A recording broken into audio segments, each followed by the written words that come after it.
আসসালামু আলাইকুম, কেমন আছেন সবাই? আমরা আলহামদুলিল্লাহ ভালো আছি। আশা করছি আপনারাও ভালো আছেন।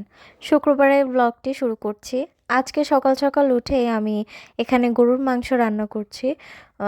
আজকে আমি আমার মায়ের বাড়িতে লাইয়ের করতে যাব। একটু রেস্ট নিতে যাব। অনেক দিন যাওয়া হয় না, আমার আম্মাও একা একাই থাকে। তো ভাবলাম একটু ঘুরে আসি, যেহেতু আমি ফ্রি টাইম কাটাচ্ছি। তো এই জন্য রন্টু সাহেবের জন্য একটু মাংস রান্না করে রেখে যাচ্ছি। ও যাবে, হয়তো দুপুরে গিয়ে খাওয়া দাওয়া করে আসবে, কিন্তু রাতে কিংবা যখন ওর ক্ষুধা লাগবে একটু মাংসর ঝোল বা মাংস থাকলে ও খেয়ে নিতে পারবে। এই জন্য ওর জন্য রান্নাটা করছি। তাছাড়া আমরা বাসায় গিয়ে আম্মার কাছে গিয়ে খাওয়া দাওয়া করব।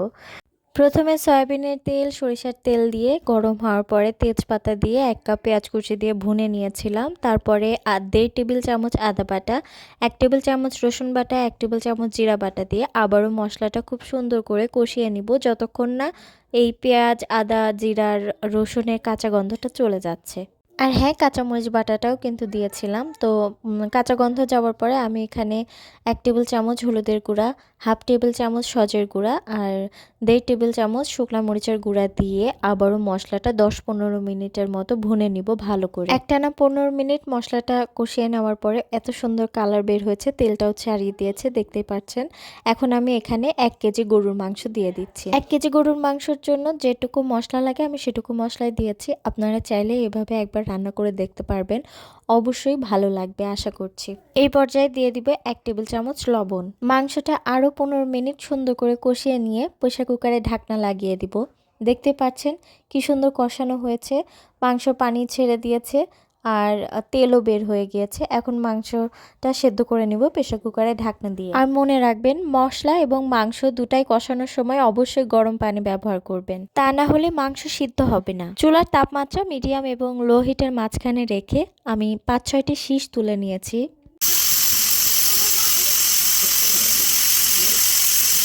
আলহামদুলিল্লাহ মাংস সিদ্ধ হয়ে গেছে।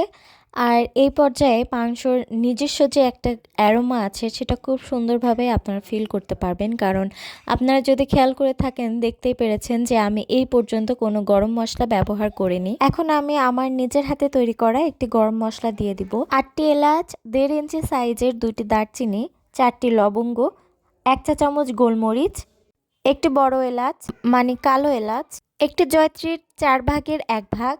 এই 6টি উপকরণকে একটি কড়াইয়ে সুন্দর করে টেলে নিয়ে ব্লেন্ডারে ব্লেন্ড করে দিয়ে দিচ্ছি মাংসর মধ্যে। গরম মশলাটিকে ভালো করে মিক্স করে আমি আবারও 5 থেকে 10 মিনিটের মতো মাংসটি জ্বালিয়ে নিব। তাহলেই হয়ে গেল আমার গরুর মাংস রান্না। আমি যতবারই এই পদ্ধতিতে গরুর মাংস কিংবা মহিষের মাংস রান্না করেছি, ততবারই আমার হাজব্যান্ড আমার অনেক প্রশংসা করেছে, তৃপ্তি করে খেয়েছে এবং আমিও নিজে তৃপ্তি করে খেয়েছি। আজকে আমি যে রেসিপিটি দিয়েছি সেটা একদম পারফেক্ট এবং সুস্বাদু একটি গরুর মাংসের রেসিপি। এইভাবে হুবহু ফলো করলে আপনার গরুর মাংস দেখতেও যেমন লোভনীয় হবে, খেতেও তেমন সুস্বাদু হবে ইনশাআল্লাহ। আমার রন্টু সাহেব মাংসের ঝোল হলেই প্লেট ভর্তি করে খাবার খেয়ে উঠতে পারে, এই জন্য মাংসের ঝোলটা বেশি করে রেখেছি। মাংস ফুরে গেলেও যেন সে মাংসের ঝোল দিয়ে পেটটা ভরে খেতে পারে। আপনারা চাইলে পানি আর একটু শুকিয়ে নিতে পারেন। এই তো বাড়ির সমস্ত কাজ শেষ করে বাড়িঘর পরিষ্কার করে চলে আসলাম আমার মায়ের বাড়িতে। রন্টু সাহেবও এসেছে আমাদের সঙ্গে। দেখতেই পাচ্ছেন আমার বাচ্চারা কত খুশি নানুর বাসায় আসতে পেরে। আমার শ্বশুর বাড়ি থেকে মায়ের বাড়ি আসতে বাইকে করে 3 মিনিট লাগে আর রিকশায় করে লাগে 5 মিনিট। বুঝতে পারছেন একদম কাছাকাছি আমার মায়ের বাড়ি এবং শ্বশুর বাড়ি। তো এই তো চলে এসেছি। আমার বাচ্চারা আমার আম্মাকে ডাকছে, নানুমণি দরজা খোলো বলে। আমরা তো সরাসরি এসে খাবার টেবিলে বসে পড়েছি। দুপুর অনেকটা গড়িয়ে গিয়েছিল। খাওয়া দাওয়া করে রন্টু সাহেবকে বিদায় দিয়ে দিলাম, উনি বাসায় চলে গেছে। আর আমার মেয়েরা খাওয়া শেষ করেই জিদ ধরলো যে ছাদে যাবে।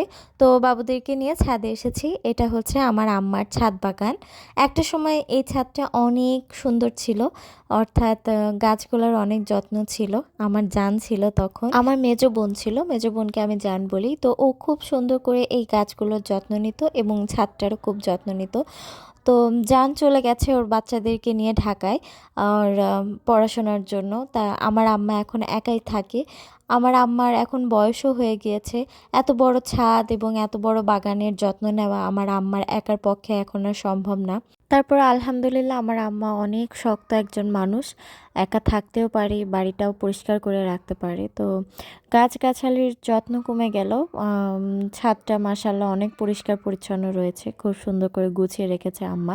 আর এখানে একটা চুলা রয়েছে ঢেকে রাখা, এখানে আমরা শীতকালীন পিঠা বানাই রাতে সবাই বসে বসে। পানির ব্যবস্থাও আছে, আমার আব্বু নিজের হাতে করা বাড়িটি অনেক সুন্দর করে প্ল্যানিং করে আমার আব্বু ছাদটা রেডি করে রেখে গিয়েছিল। তো আব্বু এই দুনিয়াতে নেই, সবাই আমার আব্বুর জন্য দোয়া করবেন, আল্লাহ যেন তার সকল গুনাহ মাফ করে জান্নাতুল ফেরদাউস দান করে। এই যে আমার ৩ মেয়ে পাশের ছাদে ছাগল পালন করে, তো আমার ৩ ছাগল দেখছে, মানে এক এক ছাগলের দল আরেক ছাগলকে দেখছে। আমি খুব মানে হাসছিলাম ওখানে দাঁড়িয়ে দাঁড়িয়ে। দেখুন ওদের ছাগলের সঙ্গে কিছু কথা বলা আপনাদেরকে শোনায়, শুনুন।